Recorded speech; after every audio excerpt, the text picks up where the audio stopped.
نص كوبايه من الميه الدافيه، ده مؤقتا، ده مش كل كميه الميه اللي معايا. معلقه كبيره من السكر، معلقه كبيره من الخميره الفوريه. هخلط المكونات السكر والخميره والميه مع بعض واسيبهم 10 دقايق يتفاعلوا.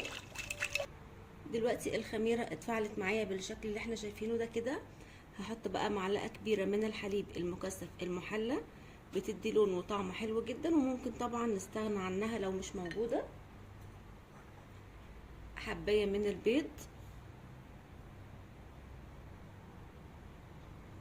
ننزل بقى ب 3 كوبايات من الدقيق،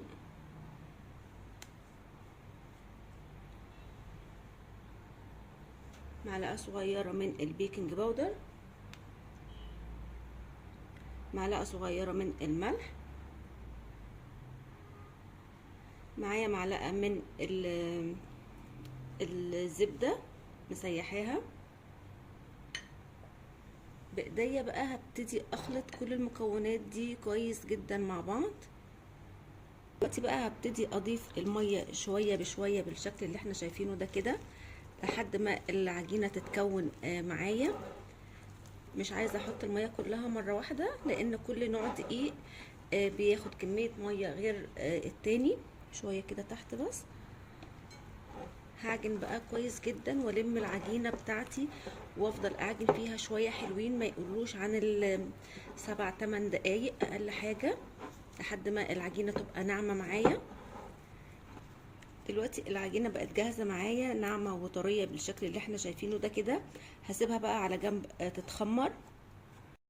دلوقتي لحد العجينه بتاعتي ما تتخمر هحط ربع كوبايه من الميه، عليها معلقتين كبار من العسل الاسود علشان بيديني اللون الذهبي اللي احنا بنشتريه من الافران.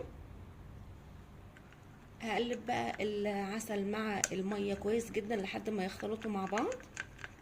دلوقتي بقى العسل والميه اختلطوا مع بعض بالشكل اللي احنا شايفينه ده كده. دلوقتي بقى العجينه بتاعتي اتخمرت بالشكل الجميل اللي احنا شايفينه ده كده. دلوقتي العجينه بتاعتي هقسمها طبعا قطع متساويه على قد ما اقدر. دلوقتي بقى كل قطعه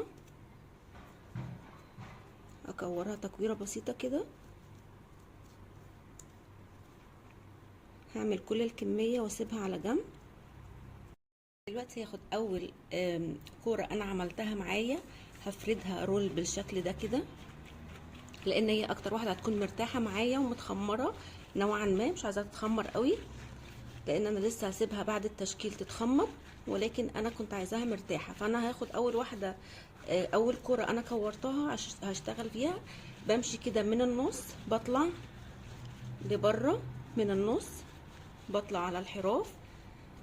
انا عايزه من النص ما تكونش سميكه قوي، لان هي لما تتني عايزاها تكون نفس السمك بتاع الحراف بالشكل ده كده. هحاول اخلي كل السميطه بتاعتي رول واحد قد بعضه او سمك واحد، بايد ثابته وايد التانية بتلف بالشكل ده كده.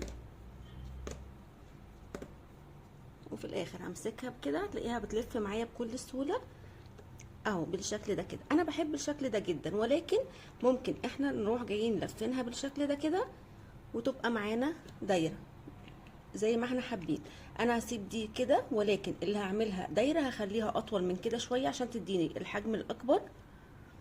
هعمل دي رول تاني، بس هطول الرول شويه عن الاولانيه علشان اعملها دايره معاكم زي ما قلنا من النص. باخد على الحراف وانا بمشي بالشكل ده كده. عايزه اقول لكم ان شغل العجين بجد ممتع جدا. دي رفيعه دي تخينه، هحاول اظبط من هنا، اظبط اي حته تخينه الاول وبعد كده هساوي كله مع بعض. دلوقتي انا طولت الرول شويه، هاجي بالشكل ده كده من هنا اثبت طرف والف بايدي الطرف التاني. شايفين الموضوع سهل جدا وبسيط جدا. مفيهوش اي صعوبات. هاجي الطرف اللي تحت ده او الرفيع ده هحطه هو اللي تحت بالشكل ده. شايفين بقى سهلة جدا. نعمل كمان واحدة كده. فردت العجينة بتاعت الرول زي ما احنا قلنا. الطرف هجيبه كده اي تثبيتة يمين او شمال بس اسهل لي. هجيبه الطرف ده كده والف انا بايدي اليمين. طبعا مفيش اسهل من كده. العجينة هجيب الطرف الرفيع ده من تحت واحاول اثبت. ممكن بعد ما اثبتها بالشكل ده كده اقلبها. دلوقتي بقى نشوف هنعمل ايه بالعسل والسمسم اللي معانا. دلوقتي السميد بتاعنا هحطه كده في العسل والميه اللي انا عملتهم وهرجع احطه في السمسم. اللي مش عايز كتير كده ممكن يحط بالفرشه او يرش بالفرشه. شايفين بقى شكلها تحفه. هحط في الصاج. طبعا كل واحده بشتغلها بعملها اول باول. وكمان السمسم اللي معايا دايره التقفيله بتاعت السميده بتاعتي.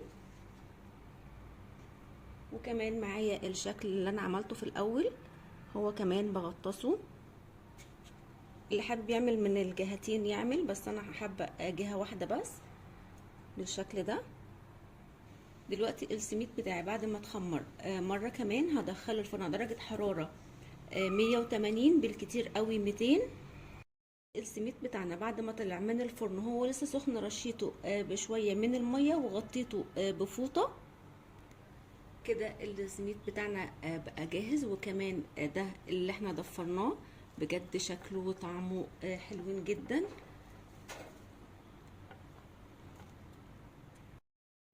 كده بقى السميد بتاعنا نشوفه مع بعض قد ايه هش وجميل جدا.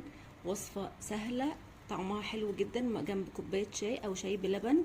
يا رب وصفة النهاردة تكون عجبتكم، واللي جرب الوصفة وتعجبه يا ريت يسيب لي رأيه في كومنت، واللي اول مرة يشوف قناتي يعمل اشتراك، واللي عجبه الفيديو يعمل لايك. سلام.